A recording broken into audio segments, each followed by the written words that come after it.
வணக்கம் மக்களே, எல்லாரும் நல்லா இருப்பீங்கன்னு நினைக்கிறேன். இந்த நாள் இனிய நாளாமையிட்டு உங்களுக்கு இன்னைக்கு நாம எக்ஸ்ப்ளோர் பண்ண வந்திருக்கக்கூடிய இடம் தான் கோயம்புத்தூரின் திருவண்ணாமலைன்னு மக்களால் ரொம்ப அன்போடு அழைக்கக்கூடிய அந்த தர்மலிங்க சுவாமி திருக்கோயில் தாங்க வந்திருக்கோம். இந்த கோயிலோட நடைத்திறப்பை பற்றி பார்த்தோம்னா காலையில் 6:30 மணிலேருந்து மதியானம் 12:30 மணி வரைக்கும் திறந்திருக்கும். திரும்பவும் மதியானம் 2:30லேருந்து சாயங்காலம் 5 மணி வரைக்கும் தான் இருக்கும். இதற்கான காரணம் இந்த கோயில் வனப்பகுதியில் அமைஞ்சிருக்கிறதுனால விலங்கு நடமாட்டம் அதிகமாக இருக்குன்றதுனால தான் இந்த கோயில் 5 மணியோட மூடிடுவாங்க. இதுவே பௌர்ணமி நாட்களில் இந்த கோயிலுக்கு நாம் வந்து சாமி கும்பிட வரோம்னா வந்து 6:15க்குலாம் வந்து இந்த கோயிலை திறந்துருவாங்க ஃப்ரெண்ட்ஸ். பௌர்ணமி அப்புறம் மற்ற விசேஷ நாள்லாம் வந்து சீக்கிரமே திறந்துருவாங்கன்னா அந்த டிஸ்பிளே போர்டை போட்டு அதை வச்சு தான் நான் சொல்லிகிட்டு இருக்கேன். நாம் எத்தனை படிக்கட்டில் கடந்து நம்ம அந்த கோயிலில் தரிசனம் பண்ண போகிறோம்னு தெரியலங்க. சில இடம் நான் கேட்கும்போது 1000 படிக்கட்டுகள்னாங்க. ஆனால் நான் வெப்சைட்டில் செக் பண்ணி பார்க்கும்போது 818 படிக்கட்டுகள் இருக்குது. கீழேருந்து மேலே, மேலேருந்து கீழேன்னு வரும்போது சில இடங்களில் பாதைகளில் வந்து இந்த படிக்கட்டுகள் வந்து அந்த கல்லாலே செதுக்கியிருக்காங்கன்னு நான் கேள்விப்பட்டேன். பார்க்கலாம் எப்படி இருக்கும்ட்டு. முன்னொரு காலத்தில் பஞ்சபாண்டவர்கள் வனவாசம் செய்யும்போது தர்மர் இந்த கோயில் உள்ள சுயம்புலிங்கத்தை வழிபட்டிருக்காரு. அவருக்கு காவலாக வந்து பீமன் இந்த அடிவாரத்தில் கடந்திருக்காருங்க. அதனாலேயே பீமனுக்கு ஒரு சிலையும் ஏற்படுத்தப்பட்டு பீமன் பாதமும் பக்கத்துலேயே இருக்கும். நீங்கள் அந்த கோயிலுக்கு வந்தீங்கன்னா அந்த இடத்த பார்க்கலாம். நாம மலை ஏறிட்டு இருக்கும்போது அடிக்கடி ஒரு அனௌன்ஸ்மெண்ட் வந்துருக்கு. அது என்னன்னு கேட்டிங்கன்னா வந்து இந்த படிக்கட்டுகளை தவிர்த்து நம்ம வந்து வனப்பகுதிகள் சென்றாலோ இல்லாட்டி வேறு ஏதாவது இல்லீகல் விஷயங்கள் ஏதாவது செஞ்சாலோ கண்டிப்பாக வந்து ஃபாரஸ்ட் டிபார்ட்மெண்ட்டில் ஒப்படைக்கப்படும் சட்ட ரீதியாகன்றதை அடிக்கடி அனௌன்ஸ் பண்ணிகிட்டே இருக்காங்க. அதனால் நீங்களும் வந்தீங்கன்னா இந்த படிக்கட்டுகளை மட்டுமே பயன்படுத்துங்க அது கோயிலை சென்றடைகிறதுக்கு. ஒவ்வொரு இடத்துலேருந்து இந்த வியூவெல்லாம் பார்க்கும்போது அவ்வளோ அருமையாகவே இருக்குதுங்க. நான் எதிர்பார்க்கவே இல்லை இவ்வளோ நல்லா இருக்கும்ன்ட்டு. நாம் போயிட்டுருக்கு இந்த சமயத்தில் மழை பெஞ்சிருக்குங்க. அதனால் படிகள்லாம் கொஞ்சம் வழுக்கிற மாதிரி தான் இருக்குது.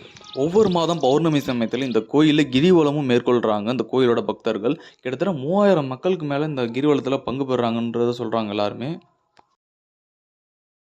கரெக்டாக 8:15க்கு கோயில் அந்த அடிவாரத்துலேருந்து நடக்க ஆரம்பித்து ஒரு வழியாக ஒரு 8:35 அந்த சமயத்தில் வந்துட்டு ஒரு 20 நிமிஷம் ஆயிருக்கு நம்ம அந்த கோயிலை வந்து சென்றடைகிறதுக்கு. இது இப்போ வந்து கோயிலில் வேலைகள்லாம் நடந்துட்டு இருக்கிறதுனால கொஞ்சம் வியூலாம் இப்படி தான் இருக்குது. உள்ளார வந்து ஸ்ட்ரிக்டாக வந்து மென்ஷன் பண்ணியிருக்காங்க இந்த மாதிரி வீடியோகிராஃபி ஃபோட்டோஸ் எதுவுமே அலோடு இல்லைன்னு சொல்லிட்டு. நான் வெளிப்புறத்தை மட்டும் தான் அந்த வீடியோவை எடுத்திருக்கேன். ஆனால் நான் சாமி தரிசனம் பண்ணிட்டு வந்துட்டேன்.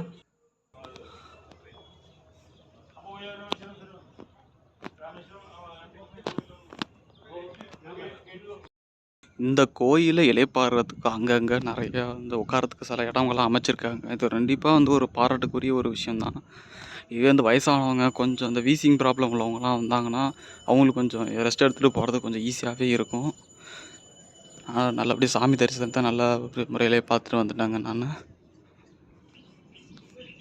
இப்போ திரும்பி நாம் வந்து கீழ் நோக்கி நம்ம திரும்பி இறங்க ஆரம்பிச்சிட்டோம் மலையை விட்டு. உங்களுக்கு இந்த கோயிலோட லொக்கேஷன் எல்லாமே வந்து ஆட் பண்ணிக்கிறேன்.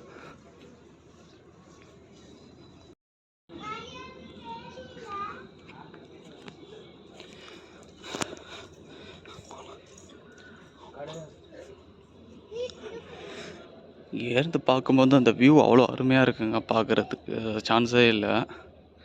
ஆனால் குளிரும் அந்தளவுக்கு நான் அந்த குளிர்னு நினச்சா சுத்தமாக குளிரே இல்லை.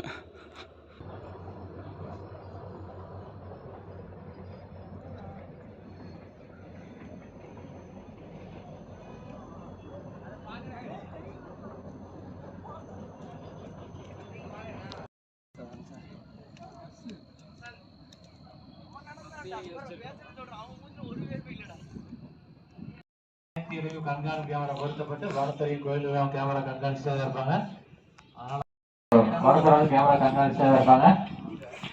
கீழே நோக்கி நம்மளோட பயணத்தை ஆரம்பிச்சிருக்கோம். இங்கேருந்து பார்க்கும்போது வியூ அவ்வளோ அருமையாக இருக்குது பார்க்குறதுக்கு.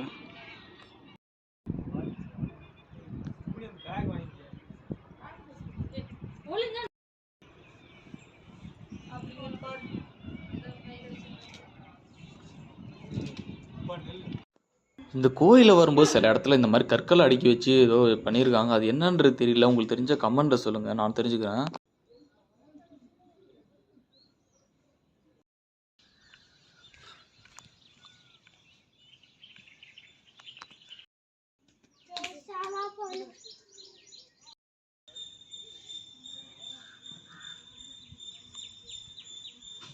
இதாங்க நான் சொன்ன அந்த பீமன் கோயில். இந்த அருகாமையிலே பார்த்தீங்கன்னா அந்த பீமனோட பாதமும் இருக்குது. பீமனுக்குன்னு தனியாக ஒரு சன்னதி வச்சுருக்காங்க அந்த இடத்துலையே.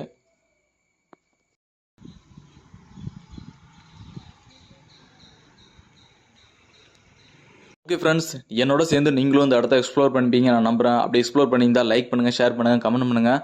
முக்கியமாக சேனலை சப்ஸ்கிரைப் பண்ணுங்கள் ஃப்ரெண்ட்ஸ். 98% ஆஃப் பீப்புள் சப்ஸ்கிரைப் பண்ணாமல் பார்த்துட்டீங்க. சப்ஸ்கிரைப் பண்ணி பார்த்தீங்கன்னா எனக்கு மோட்டிவேஷனாக இருக்கும். மேலும் இது போன்ற நிறைய வீடியோக்கள் உங்களுக்காக காத்துட்டு இருக்கு ஃப்ரெண்ட்ஸ். அந்த by from M Rajaram friends. Thank you.